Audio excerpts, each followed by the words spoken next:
When Rosemary Callahan moved to a forgotten ranch in Wyoming, all she wanted was peace.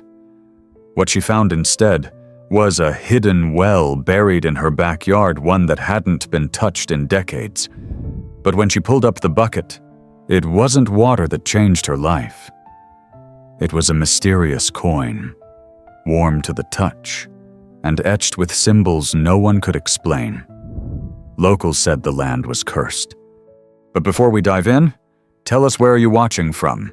We love seeing our global family in the comments. Let's get started. The land looked like it had given up a long time ago, sun-cracked soil, weathered fences, and silence that settled deep in your bones. But to Rosemary Callahan, it wasn't just a broken-down homestead on the edge of Wyoming's high plains. It was a second chance. At 46, with a heart still aching from the divorce, and a daughter she barely spoke to anymore, Rosemary needed somewhere quiet, somewhere the past couldn't find her. The ranch was cheap. Too cheap. But she didn't ask questions. She just signed the deed and packed what was left of her life into an old pickup. The neighbors didn't say much, just warned her not to dig too deep, especially out back. 3 days in, while clearing weeds behind the house, her boot caught on something hard, a ring of old stones, buried beneath years of dust and forgetfulness. A well. It wasn't on any map. Tying a rope to a rusted hook, Rosemary lowered an old metal bucket into the dark, 30 feet down. There was a clang, not a splash. Metal hitting stone. Her breath caught. Wells don't make that sound, not if they're dry. She pulled the bucket up. And what she found inside would change everything. The bucket clanked against the side of the well as Rosemary hoisted it up, the rope cutting into her palms, stiff from disuse. She wasn't expecting much, maybe a few old rocks, or some stagnant rainwater. But when the bucket broke through the sunlight and settled on the edge of the stone well, she froze. Water, crystal clear and impossibly cold, and resting at the bottom of that water, glinting like a secret under glass, was a single gold coin. Her breath hitched, not because it was valuable, though that was part of it, but because it wasn't supposed to be there. The well had been sealed off, forgotten, erased from records and memory. No one had drawn water from it in decades, if not longer. And yet here it was clear, clean water with something ancient hiding inside. She reached in, fingers trembling, and plucked the coin out. It was warm, strangely warm, as if it had been held tight in someone's hand instead of submerged 30 feet below. The surface of the coin was worn smooth on one side, but the other, it bore markings she didn't recognize. Not English, not Latin, not anything she'd seen in all her years teaching literature and history back in Cincinnati. She rubbed it with her thumb, trying to make sense of the strange lines. They twisted like letters, but moved like something alive. She blinked and shook her head. Maybe she was tired. Still, the thing felt heavy. Heavier than gold should feel, like it carried more than just its weight. Rosemary tucked it into the front pocket of her flannel shirt, the metal settling cold and solid against her chest. For a moment, she simply stood there, staring into the black throat of the well. If there was one coin, maybe there were more. Maybe it was nothing. Or maybe it explained everything. The cheap price, the disappearance of the previous owner, the way the locals avoided her eyes when she mentioned the place. She turned back toward the house, intent on finding a flashlight, when a voice behind her startled her so badly she nearly dropped the bucket. "You might want to think twice before pulling anything else out of that hole." She spun around. A woman sat astride a tall chestnut horse just outside the broken fence line. Maybe early 50s, maybe younger. It was hard to tell. Her face was weather-worn, her silver hair tied back tight. And her eyes? Her eyes looked like they'd seen things. "I'm sorry. I didn't see you there," Rosemary said, catching her breath. "Can I help you?" The woman dismounted with practiced ease and extended a hand. "Name's Grace Lanford. I own the ranch just south of here. Been watching this place for years." Rosemary shook her hand, cautious. "I'm Rosemary. Just moved in last week." Grace nodded towards the well. "You find it by accident?" "Was clearing brush, almost tripped over it." Grace's gaze didn't leave the stone circle. That well's been quiet for a long time. But every now and then, someone stirs it up again. Same thing happened to the man before you. The man before me. Jack Summers. Bought this place about 7 years ago. Said he wanted solitude. Spent weeks digging around that well. Next thing we know, his truck's still in the driveway. Lights on in the kitchen, dinner still on the stove. But no Jack. A chill trickled down Rosemary's spine. "What do you mean? Gone?" "I mean gone!" Grace said, her voice dropping low, like he walked out the front door and vanished into smoke. Sheriff did a search. Nothing. No prints, no tracks, no signs of a struggle, just gone. The coin burned faintly against Rosemary's skin. "Do you think the well had something to do with it?" Grace tilted her head. "I think some things are better left buried." And that well, she nodded toward it. "It doesn't just hold water. It holds memory, regret, obsession. Once it takes hold of you, it doesn't let go easy." Rosemary wanted to laugh, but couldn't. Something in Grace's voice, something in her eyes kept her from brushing it off. "You're not the first to think you found treasure down there," Grace said. Then she reached into her coat and pulled out a small pouch wrapped in cloth. "Found this in my barn 3 days after Jack disappeared." She unwrapped it slowly. Another coin. Identical. Same strange markings. Same unnatural weight. "I buried it once," Grace whispered, eyes distant. "But it always finds its way back." The wind picked up just then, tugging at Rosemary's sleeves, whistling through the gaps in the fence like a ghost that wanted to speak. Rosemary didn't know what scared her more, that she was holding something dangerous, or that part of her didn't want to let go. "Do yourself a favor, Ms. Callahan," Grace said, rewrapping the coin. "Leave it be. Whatever's down there, whatever's calling to you, it's taken better people than you or me." And with that, she mounted her horse, tipped her hat, and rode off across the dry field like a figure from another century. Rosemary stood alone again, the well at her back, the coin over her heart, and somewhere deep inside, something began to stir. That night, Rosemary couldn't sleep. The desert wind howled against the windows like a warning too old to speak in words. She lay in bed, the coin still resting on the nightstand beside her lamp, glinting faintly under the low amber glow. She had tried to ignore it. She really had.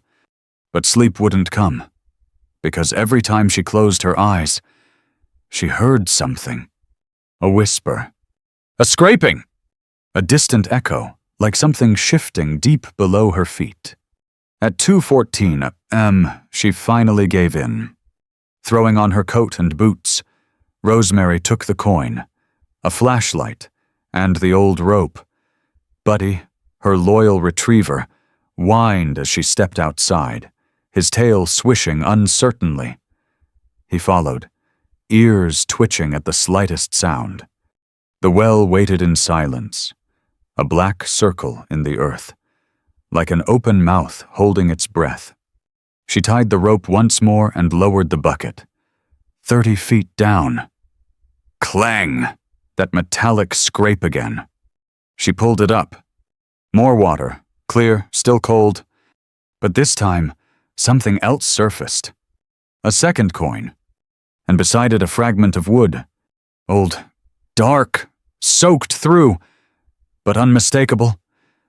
A piece of a box, like something long forgotten was slowly pushing itself upward. She reached in and lifted the coin first, her fingers trembling. It matched the first perfectly. Identical markings. Same unnatural heat.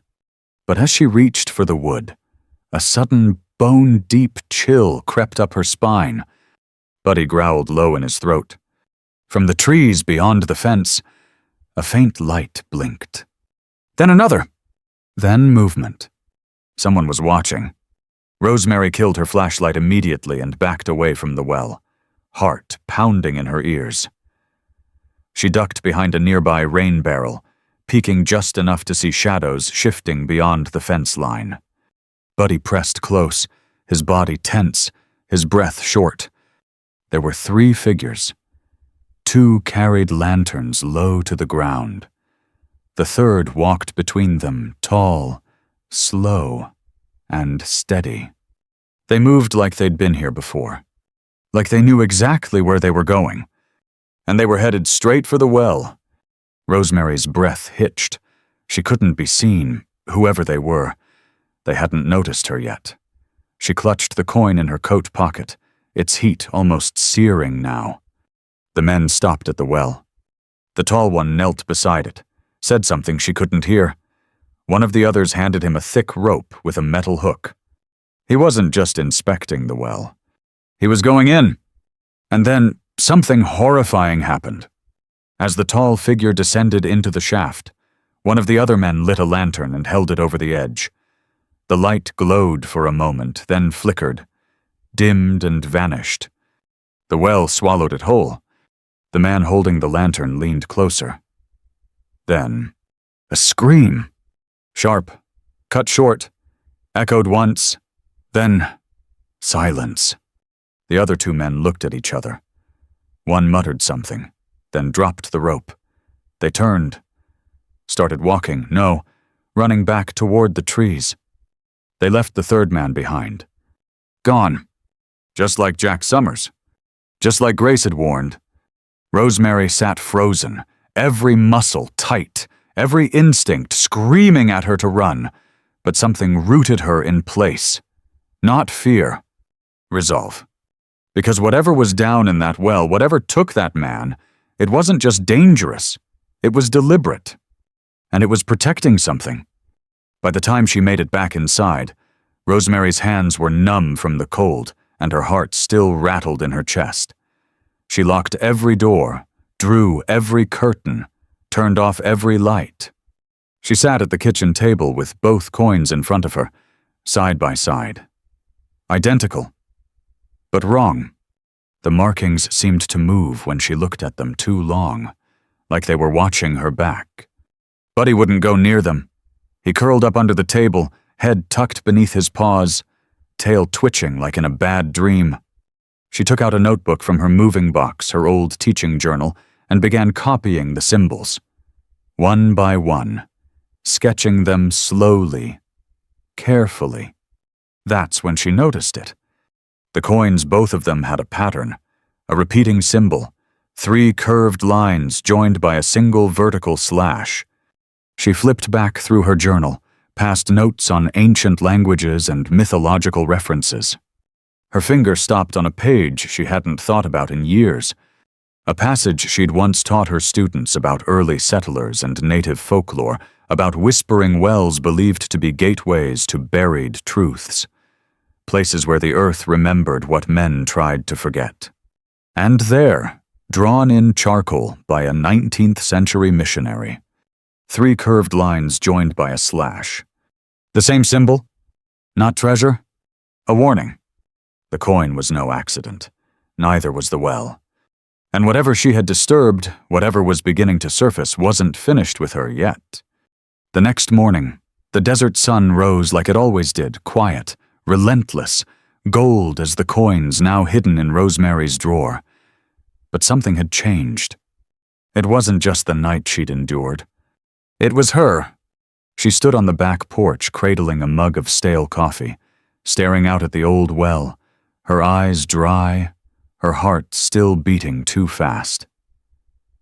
Buddy paced at her heels. sniffing the wind like he expected someone to return. But the men from last night never did. Not the two who ran, not the one who screamed. And the rope still hung there, swaying slightly in the breeze, taut, waiting. Her first instinct was to leave. Pack her bags, drive back east, forget this land ever existed. But deep down, she knew she couldn't. Not because she was brave. Because she was tired. Tired of running from the past. Tired of being afraid of starting over. Tired of never finishing anything that mattered. And now she had questions. Questions that wouldn't let her sleep. Questions that didn't feel like hers alone. So she called the only person who might understand. Grace Lanford showed up by noon. She didn't ask how Rosemary had gotten her number. Just said, "I figured you'd be calling." They sat at the kitchen table, coins laid out between them like artifacts. Neither of them touched them. "I saw men last night," Rosemary began, voice low. "One of them went down. He didn't come back up." Grace's face didn't change. She just nodded once. Same thing happened to Jack. And before him, well, I've heard stories going back decades. "Why didn't you tell me it was this serious?" Grace sighed, her gaze drifting to the window. "Because no one ever believes it until they see it. I tried warning Jack, too." He smiled, thanked me, and 2 weeks later, his damn dog was howling at an empty yard. "Do you think it's cursed?" Rosemary asked. Grace shook her head. "Not cursed. Guarded. There's something down there. Something ancient. It draws certain kinds of people, people who've lost something, people looking to fill the empty spaces." That struck a nerve. Rosemary flinched. "You think I'm one of those people?" Grace looked her straight in the eye. "Aren't we all?" After Grace left, Rosemary sat in silence for a long time, Buddy's head on her lap, the sun slipping low outside. What if Grace was right? What if the well didn't want to be emptied but understood who came near it, like it chose them? It sounded insane, and yet there was something about the coins that felt more like a message than a reward, something calling out not for greed, but for understanding. She remembered a quote from one of the books she used to teach. "Some truths are buried not to be forgotten, but because we're not ready to carry them." Maybe that was what the well held. Not gold, not ghosts, but truths. That night, she dreamed she was standing at the well again. Only this time it spoke. Not in words, not in sound, but in memories. She saw a man in 19th century clothes, standing where she now stood, holding the same coin. Behind him, a woman cried softly on the porch. A child stared blankly into the distance. Then another image, a native elder chanting over the well, covering it with rocks, whispering into the earth like offering it secrets. Then a flickering, broken-seen military wagons, crates of something hidden beneath tarps, coins exchanged in silence. Rosemary woke up gasping, sweat slick on her neck. The images still burned behind her eyes. They weren't just dreams. They were fragments, clues, warnings. She couldn't ignore them anymore. The next morning, she drove into town.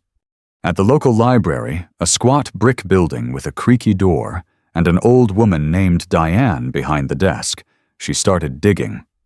Land deeds, settlement records, missing persons. The librarian raised an eyebrow at the list, but didn't ask questions. 3 names kept repeating over the years. Men and women who had once lived on her property. People who had all disappeared. Each had filed land claims. Each had written letters to town officials about a discovery. Each had vanished before those letters were ever delivered. One name stood out: Samuel W. Callahan. Rosemary blinked at the last name. Her hands trembled slightly as she opened the document. He wasn't a stranger. He was her great-grandfather. The pages of the journal in the archive revealed a story she'd never been told. Samuel Callahan had traveled west in 1887, bought a piece of land to escape the grief of losing his wife and son to a fire in Kentucky. He wrote about strange dreams, about whispers in the wind, about a well that spoke in symbols. His last entry was dated May 19, 1888. There's something in the well. It doesn't just hold water, it remembers. And now it remembers me. He was never heard from again, and no one in her family ever spoke of him. Until now. That night, Rosemary sat by the well under the moonlight, the journal in her lap, the coins at her side. This wasn't a coincidence. The well had called her back, not for gold, not for treasure, but to finish what Samuel started, to bring light to the truth buried deep in the ground. And this time, she wasn't going to run. Rosemary stood at the edge of the well, the morning sun warm on her shoulders. The rope she'd tied days before still hung over the stone rim, worn but steady. She'd checked it 3 times, tied it tighter than necessary. This time, she wouldn't be lowering a bucket. This time, she was going in herself. Buddy circled nervously, tail down, ears alert. But Rosemary only whispered, "Stay," as she clipped a flashlight to her jacket and began her descent. The stones were rough beneath her gloves, the air turning cold the deeper she went. The sunlight narrowed above her, shrinking into a halo of gold that soon gave way to shadow. 30 feet, then 40. Her boots scraped against the stone until finally solid ground. She landed softly in a basin of damp earth. For a moment, she just stood still, her breathing loud in the confined space. The air was thick, but not stale, like the place had been waiting. Her flashlight flicked on, casting a narrow beam across the uneven ground. And there they were, coins, dozens of them, scattered in an unnatural circle, half buried in the dirt, and at the center, a wooden box, warped with age, but intact. She knelt slowly, fingers trembling, and pried it open. Inside, wrapped in faded oilskin, was a leather-bound journal, thicker and older than Samuel Callahan's. Its first page, written in the same looping hand she'd seen in the archives, read, "To the next of blood who finds this, the well remembers us, and now you must remember it." Her breath caught. Samuel had been here. He'd found this place. He'd documented everything and left it behind, knowing someone might return one day. She turned the pages carefully. Diagrams, symbols, dates, names, and then a map, not just of the well, but of the land beyond it. A series of tunnels, carved long ago, not by settlers, by something older. And beneath the map, one final line, written in different handwriting. "They're watching. If you find this, don't stop at the well. Go to the foundation." The foundation. She remembered the dream, the church, the ruins, the whisper of something buried deeper than coins and secrets. She pocketed the journal and as many coins as she could carry. But before she began the climb back up, her light caught something else. Scratches in the wall. Dozens of them. Names. Etched by hand, some faded, some fresh. Jack Summers, E. W. Carver, Samuel W. Callahan. And now, she pulled out her pocket knife and carved slowly, carefully. "Rosemary L. Callahan?" A link in the chain, but maybe the one to break it. By nightfall, she had followed the map north through dry riverbeds and tangled brush, until the earth gave way to stone and the shape of a building long collapsed into time. The foundation of the church still stood, barely. a cracked rectangle of stone framing the skeleton of what once was sacred. She circled slowly, fingers brushing along the stone, searching. And then she saw it.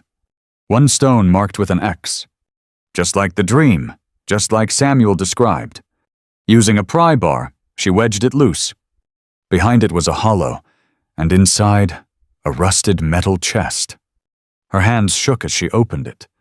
Inside documents, dozens of them. Ledgers, contracts, sealed envelopes with wax stamps, letters marked confidential, territorial office. And names? Names of officials, judges, sheriffs, traders. And beside the documents a folded letter, addressed simply to the one who would finish what I couldn't. She opened it. If you're reading this, you carry my blood. The coins were never treasure. They were currency and something far more dangerous. I followed the trail too late. The well wasn't cursed, it was used by men in power to bury truth beneath the earth. They thought no one would come back. But you did. Now you must decide what to do with what you found. Tears welled in Rosemary's eyes. It wasn't just a well. It was a crime scene, a dumping ground for guilt, a monument to every man and woman who had tried to do the right thing and vanished because of it. She stood there under the stars, holding the weight of generations in her hands. This was the moment. She could hide it all again, burn it, bury it, pretend she never found it. No one would ever know. Or she could expose it. Let the truth rise from the dirt and ruin powerful men. Let justice come not just for her great-grandfather, or Jack, or the dozens of names on that stone wall, but for everyone who'd been silenced. She looked out at the desert, so empty, so still. And for the first time since she arrived, she knew exactly what she had to do. 2 weeks passed. The coins, the journal, the chest of evidence, all of it now sat inside a locked trunk at Rosemary's feet as she rode east in her old pickup truck. Buddy's head rested on her lap, his eyes watching the empty road. Calm now, as if he too sensed that something had shifted. Rosemary Callahan was no longer the woman who had arrived in Wyoming seeking escape. She wasn't running from a broken marriage, or from a past filled with regrets she never said aloud. She was running toward something now. Toward justice, toward truth, toward herself. She stopped at a gas station halfway to Cheyenne. Dust coated the windows, and a neon sign buzzed in the window. Inside. She bought a stale coffee and asked if they had a fax machine. The man behind the counter, a kid, maybe 20, gave her a long look and shrugged. Out back, might still work. She didn't need it to work perfectly, just enough to send the right pages to the right places. She pulled out 3 thick envelopes she'd prepared the night before, each addressed by hand. The Department of Interior Affairs, the Office of a Territorial Judge in Cheyenne, and one more, to a reporter in Denver who had once broken a federal land scandal and almost lost his life for it. Inside each envelope, copies of Samuel's journal, the names, the maps, and her own statement. Signed, notarized, and dated. She didn't include the original materials. Those she'd keep for now. Just in case. That night, back at the ranch, Rosemary sat on the porch, a blanket around her shoulders, the journal open on her lap. Stars spilled across the sky like salt over black velvet. And for the first time, she allowed herself to read every word her great-grandfather had written. He wasn't crazy. He wasn't cursed. He had simply tried to do the right thing, alone, without help, without time. And he died in the dark, with only the well to remember him. But not anymore. Now she remembered, and she would make the world remember too. In the days that followed, letters arrived, one from a law office in Cheyenne, one from the Denver journalist, and one, unexpectedly, from the family of Jack Summers. They'd heard rumors, whispers, A woman had found something on the land where Jack had vanished. They wanted to know if it was true. So Rosemary wrote back. Not with everything just enough. Enough to let them breathe again. Enough to give them peace. The journalist called her next. His voice was raspy, exhausted, but alert. If even half of what you sent me is real, Ms. Callahan, you're holding something that could blow the roof off 3 counties. It's all real, she said simply. He paused. Are you ready for what comes next? She thought of Grace, of the well, of the night she nearly ran and the morning she chose to stay. I've never been more ready in my life. 1 week later, federal marshals arrived at the property. Quiet, professional, unmarked vehicles. They didn't ask if the stories were true. They didn't smirk or doubt or dismiss her. They just said, "We're here to collect the evidence, ma'am." She handed it over without ceremony. The coins, the documents, the journal, and the box. Everything. It felt like cutting off a limb, but it also felt like letting go of something that never belonged to her in the first place. They gave her a formal statement for her records and a government reward fund for whistleblowers. It wasn't small, but that wasn't the reward she cared about. The real reward came later, when she stood in a courthouse gallery, arms folded, and watched as names she'd seen in Samuel's journal were called to testify. Some were arrested. Others fled the territory entirely. 2 judges resigned. A sheriff was removed from office. And for the first time in nearly a century, the well behind her house was no longer a secret. Back on the ranch, Rosemary planted wildflowers around the well's edge. She didn't seal it. She didn't cover it with stone. Instead, she hung a hand-carved sign above it. We remember. She wasn't afraid of what the well held anymore. Because she'd learned the truth, the well had never been evil, never cursed. It had simply been forced to carry too many lies. And now, freed from that burden, it held something else entirely. Hope. When the Denver journalist published her story, the headline read, "The woman who dug up the truth beneath her own backyard." Her mailbox overflowed, letters from strangers, survivors, families of the lost. People who had always suspected something was wrong with this land, now they had proof. And Rosemary, she built a new barn, started beekeeping, replanted the vegetable garden out back. She called her daughter, said she was welcome any time. They spoke for over an hour. And when the girl asked, "Why did you stay out there, Mom?" Rosemary only said, "Because the land was broken, and so was I, but we helped each other heal." The wind was softer now, less like a warning, more like a whisper, one of those late summer evenings where the world feels like it's finally exhaled. Rosemary Callahan stood beneath the wide Wyoming sky. The same sky that had once made her feel so small, so lost. But now, it felt like it belonged to her. The well still sat in the backyard, ringed in wildflowers, sunken into the earth like a scar but no longer a wound. The hand-carved sign that read, "We remember," swayed gently in the breeze. And for once, the land felt quiet. Not haunted, not cursed, just at peace. She didn't expect people to show up that day. She hadn't sent out invitations, but word had spread. By late afternoon, 4 cars were parked along the dirt road leading to the house, then 6, then 10, and then they started walking. An older couple from Riverton, he'd grown up hearing ghost stories about a well that swallowed people whole. A woman who'd lost her brother in 1983. He'd come out here looking for something bigger than himself, and never came back. A young man from Denver, reporter's notebook in hand, eyes wide with reverence. And finally, Grace Lanford. She rode in like she always did, quiet, strong, with a look on her face that said she hadn't come to mourn. She'd come to bear witness. The small group gathered in a loose circle around the well. Some stood with hats over their hearts. Others just stared in silence. Rosemary stepped forward, holding Samuel Callahan's old journal in her hands. Her voice didn't shake. Not anymore.